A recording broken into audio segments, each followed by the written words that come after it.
UP और उत्तराखंड की खबरों के लिए एबीपी गंगा को सब्सक्राइब करें और बेल आइकन दबाएं। अब लखनऊ से बड़ी जानकारी आपको देते हैं।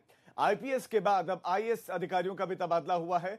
15 आईएएस अधिकारी बदले गए हैं, उनको ट्रांसफर हुआ है यूपी में। इसमें 8 जिलों के जिलाधिकारी भी शामिल हैं।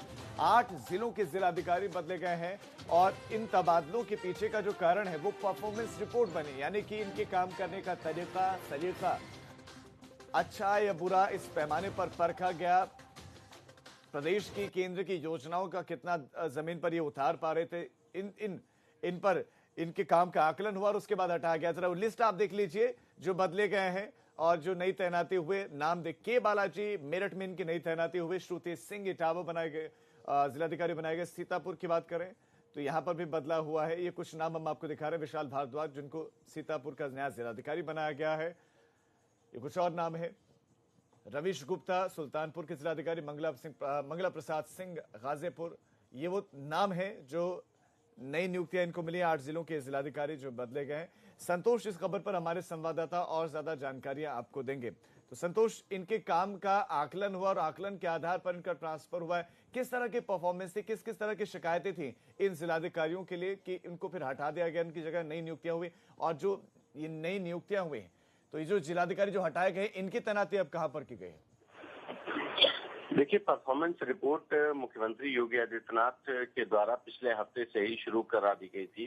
जो जिलों में डीएम थे उनके द्वारा कितनी जन कल्याणकारी योजनाओं को अमल में लाया गया, जो सरकार के द्वारा जो कल्याणकारी योजनाएं जनता के लिए शुरू की गई उनको कितना ये लोग जमीनी हकीकत में तब्दील कर पाए, इन्हीं का एक रिपोर्ट कार्ड बनाया गया। और इस रिपोर्ट कार्ड को बनाने में सरकार ने या मुख्यमंत्री कार्यालय ने खास करके इसमें पहल की और जो जिलों के जो कमिश्नर थे या जो छोटे अधिकारी थे उनसे रिपोर्ट मांगी, जो जनप्रतिनिधि थे उनसे रिपोर्ट मांगी, व मीडिया की आ रही खबरों के हिसाब से उन्होंने एक आकलन किया।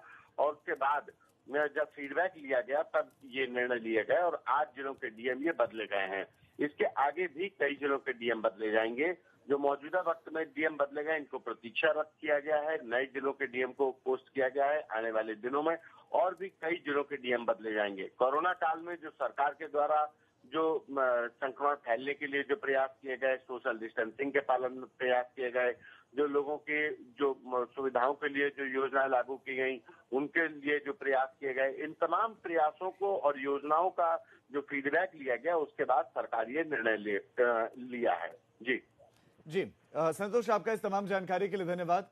तो प्रतीक्षारत अब इनको रखा गया है, जिनको हटाया गया है, नए नामों को तैनाती दे दी गई है और इसके पीछे के जो आधार हैं, फीडबैक रहा है। जितने भी जिलाधिकारी हटाए गए हैं इनका फीडबैक अच्छा नहीं रहा है। जन कल्याणकारी योजनाओं को जमीन पर उस तरीके से उतार नहीं पाए। मीडिया की रिपोर्ट्स, मीडिया पर जो खबरें चलते हैं उसको भी आधार इसमें बनाया गया। तमाम जो जनप्रतिनिधि हैं उनसे भी फीडबैक लिया गया, उनसे भी पूछा गया कि किस तरह का काम करते हैं, समन्वय कोऑर्डिनेशन किस तरह का है और उसके बाद ये एक्शन लिया।